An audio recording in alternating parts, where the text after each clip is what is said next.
friendship, you know, that pat on the back, a little kiss on the cheek, but there's not that aliveness anymore. And oftentimes we're told, well, that's what you're supposed to expect after a period of time. Because it isn't about time, it's about triggers and knowing those really are. And the other thing we just want you to know is this is really about how to be happy. Because, you know, so many people in life have these dreams and goals, and then they get them and they're unhappy. And when you travel around the world, here's what you find. I don't care what background people have, what their religious belief is, what level of success or challenge they have in their life. People want happiness. They want joy. They want to feel good about their life. They want a sense of meaning, that there's love and passion there.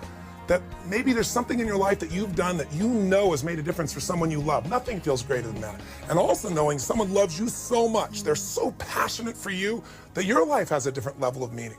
But as important as this area is, for most people, this is the area they master the least. Most of us run to work, or we run to business, or shaping our bodies or our kids because it's safer and we have control. But this is an area that if you take charge of yourself, and if you understand the dynamics of men and women in relationship, you can make changes in minutes that maybe you've tried to make for years and really not been able to experience. Our goal is to give you the resources to take whatever you've been talking about, whatever you've been dreaming about, or as great as your relationship is, to the next level, where love and passion is a daily experience. So we thank you, and we're going to begin this process. Thank you for joining us. Maybe one day we'll meet you personally at a program, but until then, God bless. Just stay on the line, and pretty soon you'll meet Jen and Paul, and you'll see what it's like to be able to come back from the edge. God bless, and we'll look forward to meeting you soon. Live with passion and love. And love.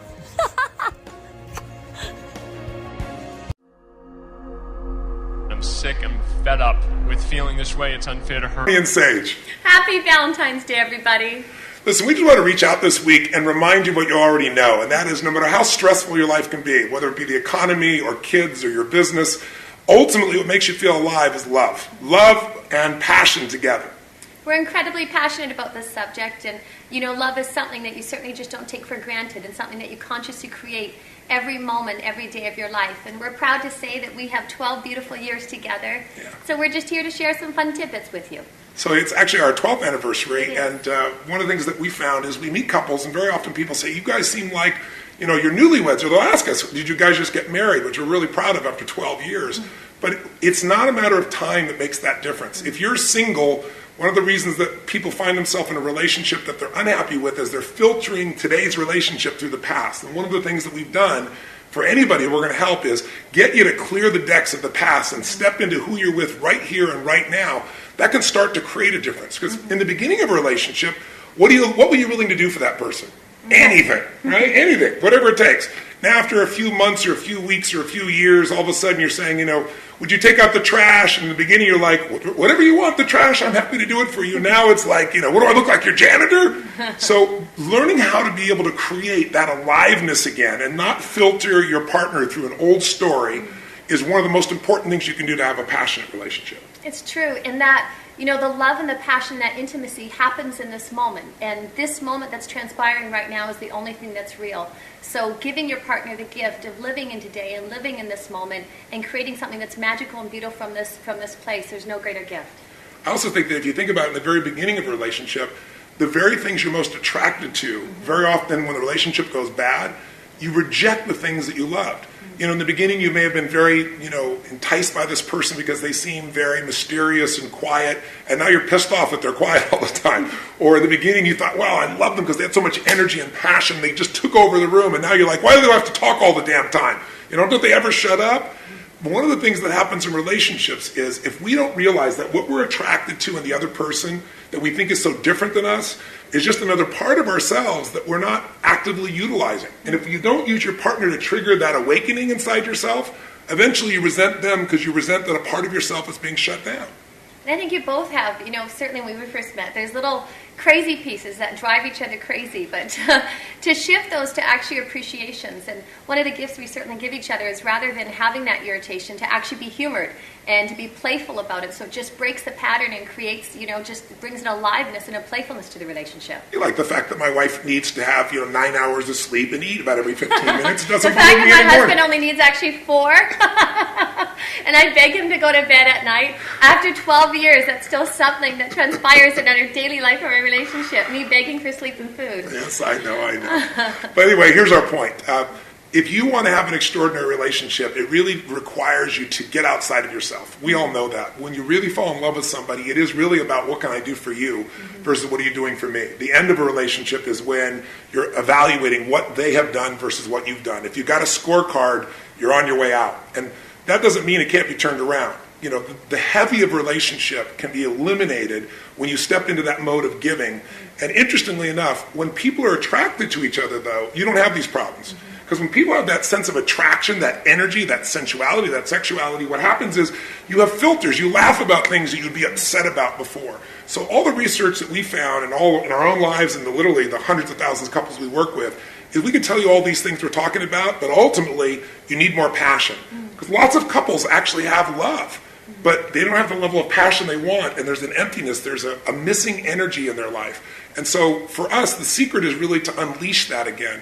And so part of what we did on our 7th anniversary is we put together a program called the Ultimate Relationship Program, humbly titled, of course. But it really is the best of what we've learned working with hundreds of thousands of couples, literally, and taking couples from the place of the end to turning them around. Taking people that could never find the right relationship, that are single, saying, and all the good ones are gone, and showing them what was going on inside themselves, that when they change that, they're able to immediately get the relationship that they really want by becoming the kind of person that they're looking to attract in their life. Anyway, we created it. It's done on 8 DVD videos and 8 audios. And you can listen to one a week for 8 weeks, or you can listen to one a day, literally for 8 days if you're an immersion person like us. And we think you'll find it fun because it isn't just us talking and sharing with you what to do step by step to either create the relationship you want or revitalize a relationship, but it's really about love and passion and the little triggers that change it all.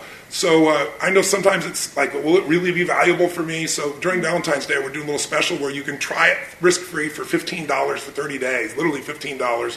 Listen to it, watch the whole thing, and if you don't like it, send it back. But we know it'll be life-changing for you because whether you're married or single, you're going to see real people in real life we're working with and watch the changes and then see what they're like a year later, 2 years later when we follow up to show the differences. So we're really proud of the program, and it seems like the ultimate Valentine's gift you could give yourself or somebody that you really love. But along the subject, though, in the next few days, we'll send you a few videos that we've done over the last few years with some triggers and some tools, just our little gift to you, whether you do this or not. But we hope you'll look at relationship as something you want to master, not just dabble in.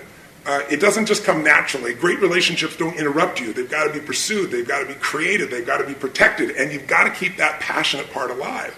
And for those of you that are worried about the economy, which many people are, an interesting study came out from the National Bureau of Economic Research, and they found out by a 2-year study throughout North America, people of all kinds of belief systems and backgrounds, that couples that were having regular sex, to them that was twice a week, that was the equivalent of a $100,000 increase in income in terms of happiness.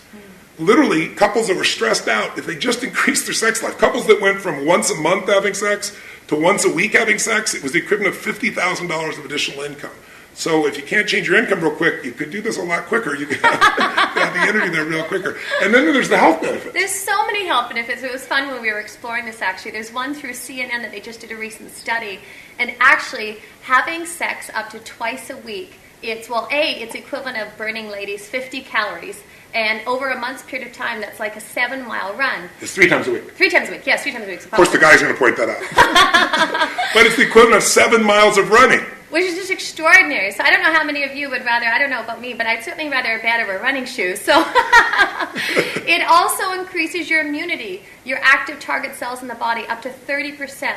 So there's just so many, health benefits and gifts, never mind creating the intimacy and playfulness in a relationship. For men, you have a 50% less chance of having a heart attack if you're having sex regularly twice a week. That's amazing. And by the way, this doesn't work the same for yourself. For those of you who are thinking creatively, and I don't want the complexity of a relationship, because there's the bond of love and passion. So most guys don't need any encouragement on this area. I think that somebody once said that women need a reason to have sex, men just need a place. And also the gift of Valentine's Day, if you think about it, it's a day when, you put your focus on your lover and, you're romantic and the thoughtful notes and the kindness and the intimacy or the lighting the candles or going for dinner. All that love doesn't just happen, and it's created by the magic of that awareness and giving each other that gift on a daily basis rather than just one day a year. Our hope for you is that you take this gift and you can implement even a few of these distinctions, that you can create that aliveness and that connectedness and have a loving life, or a, in love life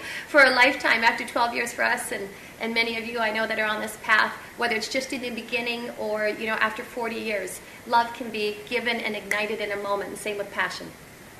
Happy Valentine's Day. Hope we haven't overwhelmed you with just talking. Sorry. As you can see, this is off the script. This is how we operate. This is how we roll. It is indeed. Love to you. Wishing you the greatest blessings in your life. Happy Valentine's Day. Happy Valentine's Day. Take care. Bye-bye. Bye-bye.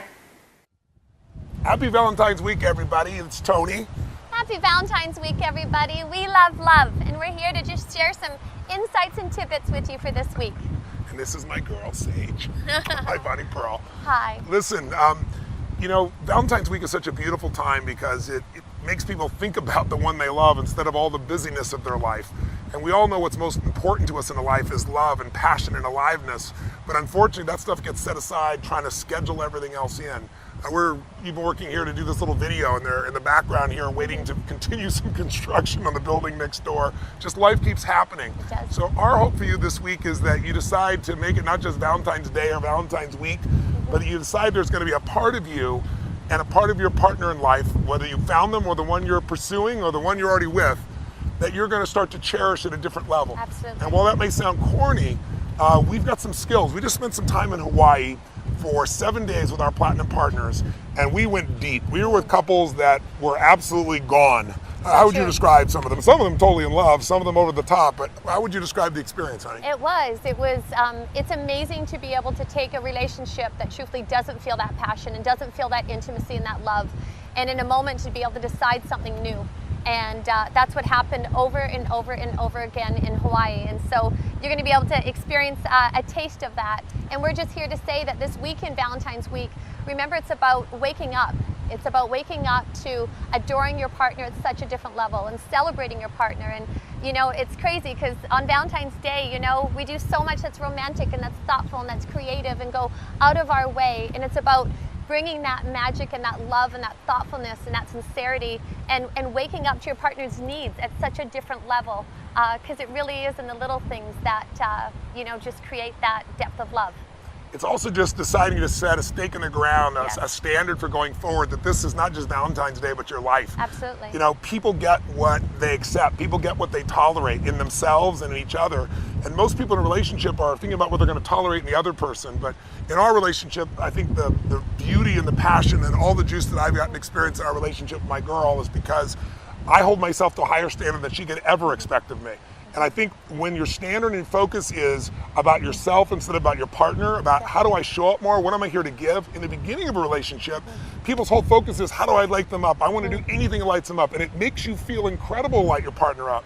And a relationship is aging, not based on years, but based on when you can be with somebody a week, but if you start thinking about, well, what are they doing for me? And I'm doing it all, and you start measuring what you're giving instead of just giving from your heart and your soul, things drop off. So maybe this week is a chance for you to really create some relationship breakthroughs. And we think that takes three things, any kind of breakthrough. Sometimes it's having the right strategy. Because frankly, as a guy, we say and do things that girls interpret very differently. They come up with very different meanings, and vice versa. For men, for example, problems are not things you talk about. Problems are things you solve right now, or you make them small and move on. For ladies, sharing that problem, digging in, feeling it, not solving it, understanding it. Understanding, gentlemen, is such a key piece. We are such different species. And I think having an understanding of each other and each other's needs and knowing that we are not the same. Our own reality of how we think and feel and process life isn't the same for your partner. So having that, not just understanding, but truthfully appreciation for how they view and experience the world is a game changer. There's so many things in our relationship, and it's like, oh my goodness, you know what? It's not me, because sometimes you take things personally. It's just knowing that that's how they process reality and process life. When they say that, it's not men are for Mars, women are for Venus. John Gray's a friend of mine. That's a wonderful approach, but all men have a feminine side and a masculine side. All women have a feminine side and a masculine side. It's really just understanding how this species, they're different species, interpret the world. And if you don't understand the strategy of how to interpret that, you'll be upset or angry or frustrated. So perhaps this week, you'll be able to dig in and get some new understandings that'll take some of the weight off and make you laugh at stuff that you used to get upset about. It's one thing to have strategies to know how to fix things, but oftentimes you don't apply what you know because you got a story about your relationship, a story about your partner. They don't really care. You've got frustrations or pains or disappointments that got interpreted in the past, And now you're generalizing about your partner. And whenever we generalize about anybody, we do them a disservice and ourselves as well. So maybe this week during Valentine's week is maybe discover what are the empowering stories about your relationship. If you ask a couple, how did you meet? And they talk about it with such passion, excitement, you know the relationship's still alive. If they go, yeah, we met, this is what happened and we bumped into each other, there's no energy for it. Even the story of how you met affects you. It does. So part of this week you might want to take a look at the stories that you tell about your partner to yourself, to your friends, to your partner, because we start to believe our stories. And I always tell people, want to change your life, change your story. Divorce the story of how your partner's not enough, or you'll never find the partner you want if you're single, or the good ones are gone. Whatever's stopping you from getting what you want in a relationship, there's a story about it. If you can uncover it, you can get rid of it. Divorce your story and marry the truth.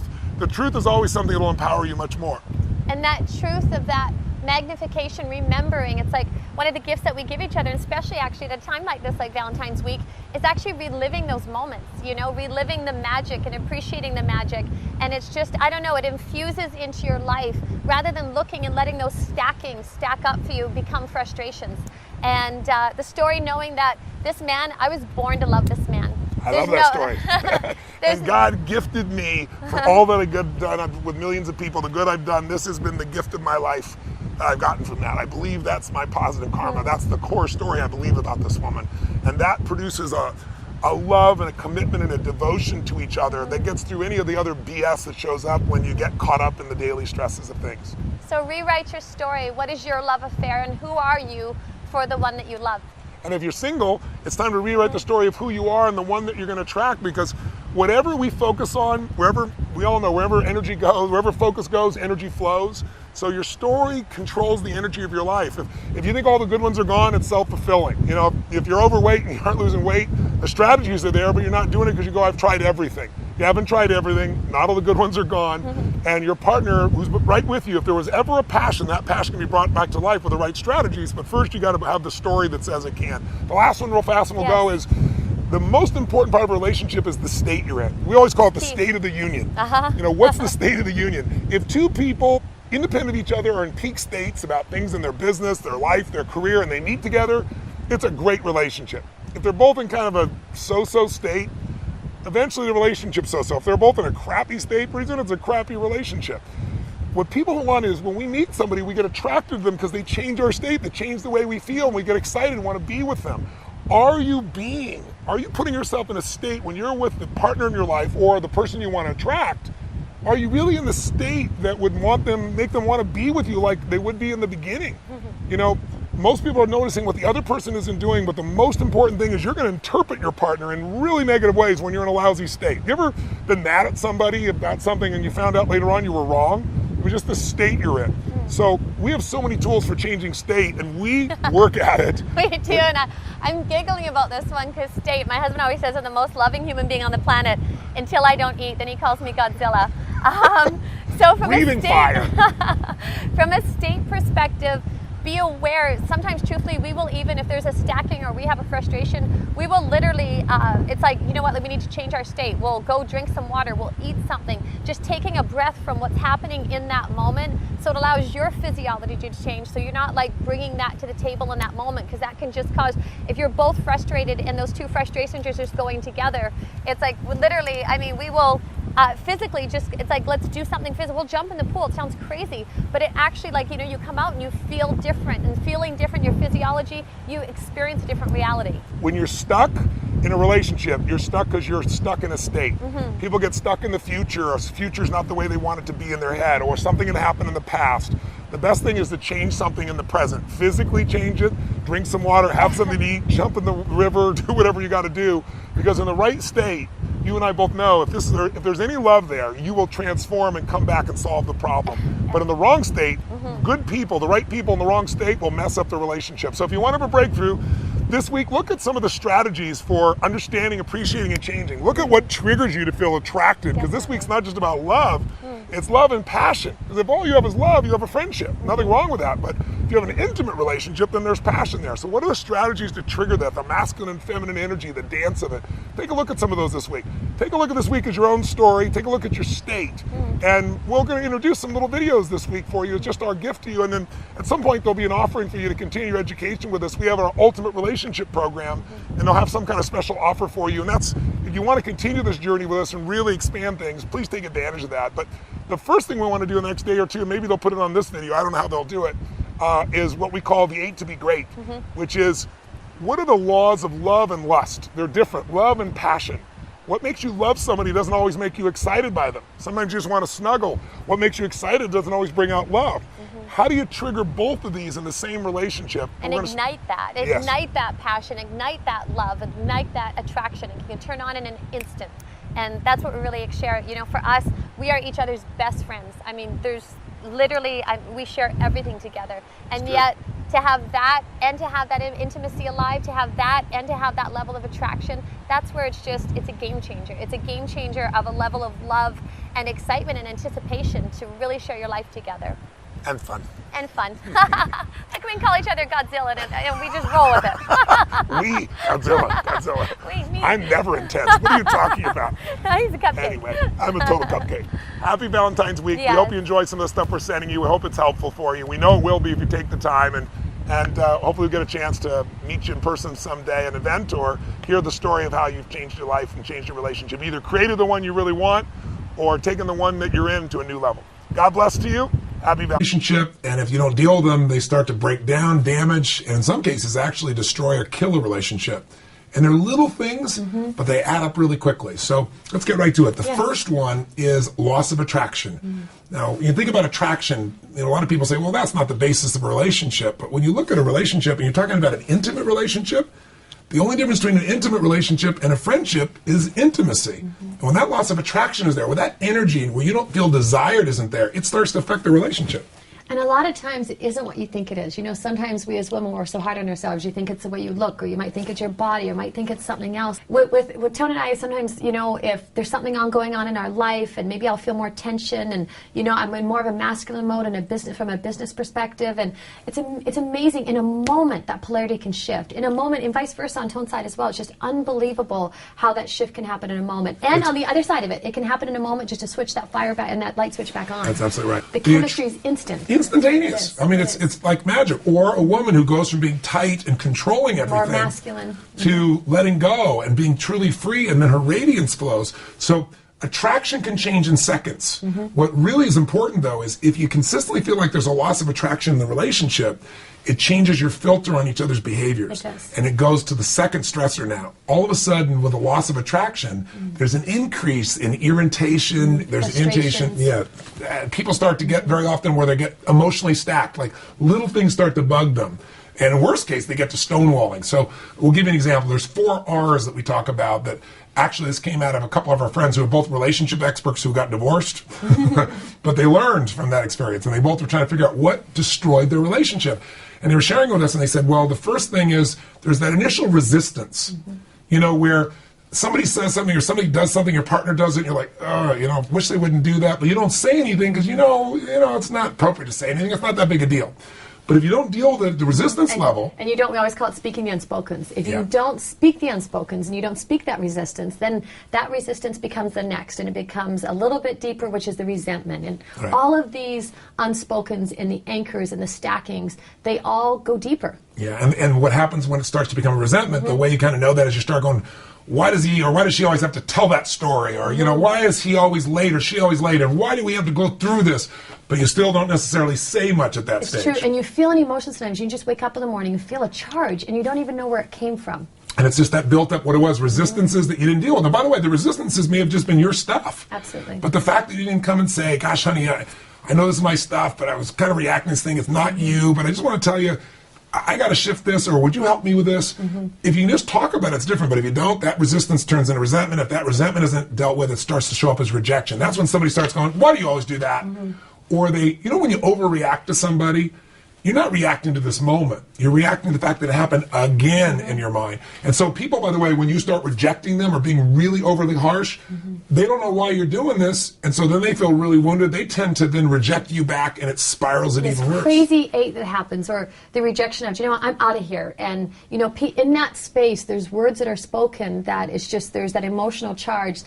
now we're getting in deeper, and you're getting a level of charge and honestly toxicity in the relationship that you don't want. And we so stay in our relationship just with these. Once again, it's the awareness. And once you have this awareness, you can see where you are. It's like, do you know what, I'm feeling resistance right now, that you can speak that unspoken, and you don't get to level 3 and 4. And my girl has no difficulty expressing her resistance or resentments. But the great thing, seriously, is we both tease. We have these little play fights where she'll say, you know, honey, you're driving me a little crazy right now. Or I'll do the same thing with her, but we do it not from a harsh place. Not from a harsh, exactly. Yeah, and then it gets the energy out, and then you don't build it up. Right. So there is a 4th level, but we're out of time. So we'll see you tomorrow. Seriously. Well, all right, well, I'll give okay, one more. The last piece is to finish there is when you get to a place where now you're repressing. In other words, resistance grew to resentment. Resentment got yourself to a point of rejection where you're kind of being harsh with each other. Some people get tired of being harsh with each other, and they just surrender. And they're just numb. That's right. They go into what we call learned helplessness, where it's just like, not going to get any better, it's how it is. And those times, very often, when other couples meet them, they'll say, those guys are best friends. They're great. Yeah. They're neutral. They get along. They never fight. All is well. You know, that's the first thing. The fact they never fight is a little clue, right? Very benign. Because what they do is they lower their expectation for the relationship, and they start filling up through their work or through their kids or through shopping or through something else. And what happens in that relationship is it's really dead. Or maybe it's a decent friendship, but you can be friends with anybody. Again, you can't be intimate with anybody. So our whole thing is about love and passion, not settling for one or the other, like taking it up another notch. And so breaking the pattern of these 4 R's is really critical. We're going to come back to step 3, or the 3rd, 4th, and 5th stressor, but we really will do that tomorrow. So join us back on the blog tomorrow. Till then, live with passion. See you tomorrow. Bye. Hey, it's Tony Robbins. Listen, I'm here today to talk to the gentlemen in the group, but in case any ladies are watching today as well, here's my question for you ladies. How many of you cannot stand a man who can't make a decision? How many of you cannot stand a man who, at one point in the relationship, he's there for you, and now he doesn't feel present at all? How many can't stand a man that can't tell you the truth? And now that I've stirred up the ladies, this is really a video for men. So gentlemen, I know you know there's been women in your life who have felt in the beginning so much passion for you, and then gradually you guys seem to drift apart and you love each other, but there isn't that same aliveness, that same sensuality or sexuality or excitement together.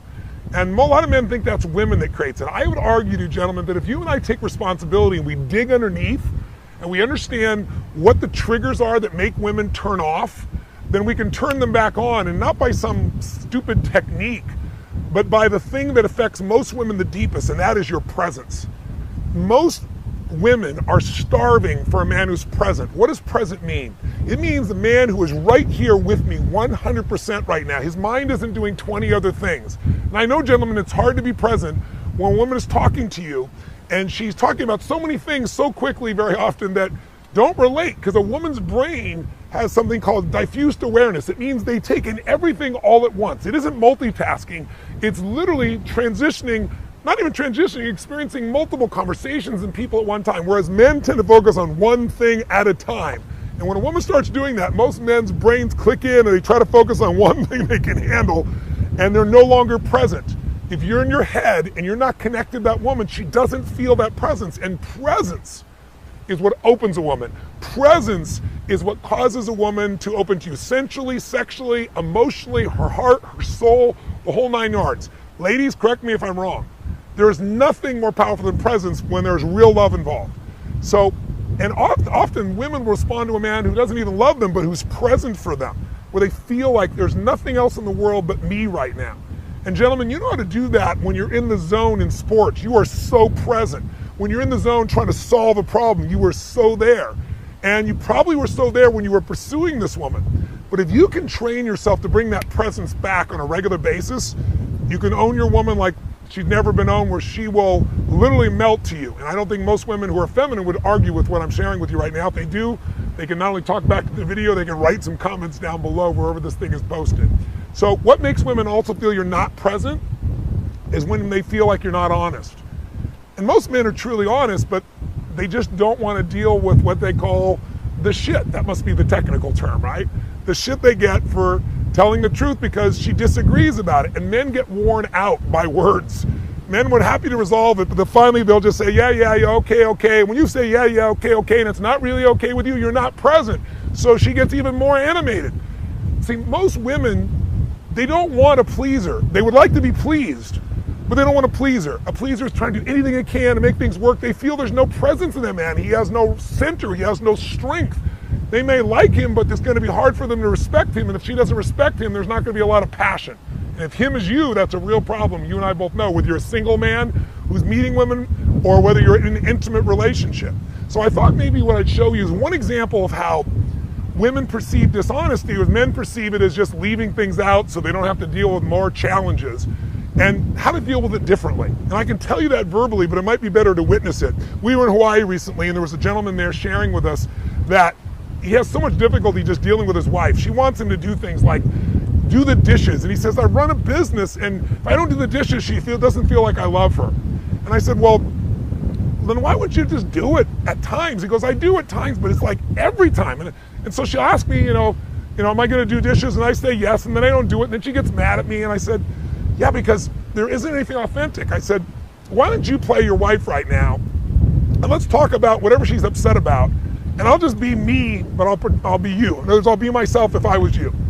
And you'll just watch this little video, and it's pretty simplistic. All I basically say is, no, I'm not going to do it. And he was shocked when I demonstrated this, but I didn't do it harshly. I didn't say you should go do these dishes. I don't have the delusion that that's the woman's job. I just said I'm not going to do it. This is the higher priority, but I also don't think it should be your problem, and I'm committed to working out a solution, but I'm not going to do this. And there's some things that you probably don't want to do. I don't want you to, let's work this out.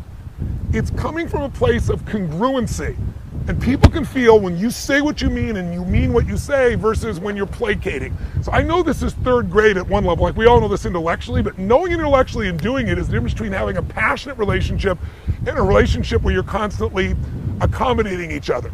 And accommodation doesn't produce passion. It might have a relationship where there's some friendship, but again, the only difference between a friendship and an intimate relationship is intimacy. And real exciting intimacy is when people feel your presence.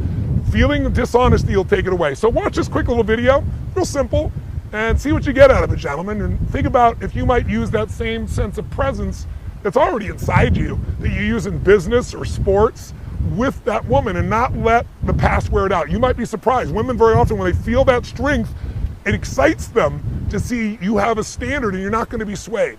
Take it out and maybe show this even to a woman in your life and see if she agrees. She might say, Tony Robbins is so full of it, that's a bunch of crap. My bet is she'll say, yeah, smack you on the shoulder. That's what I've been trying to tell you. Be present with me. And instead of saying, well, I'm sorry, I'll do better, just deliver it. Maybe this week is a time, Valentine's week, a time for you to find your own center. The way you do in business, the way you do, we have a purpose. Do that with a woman in your life, the game will change.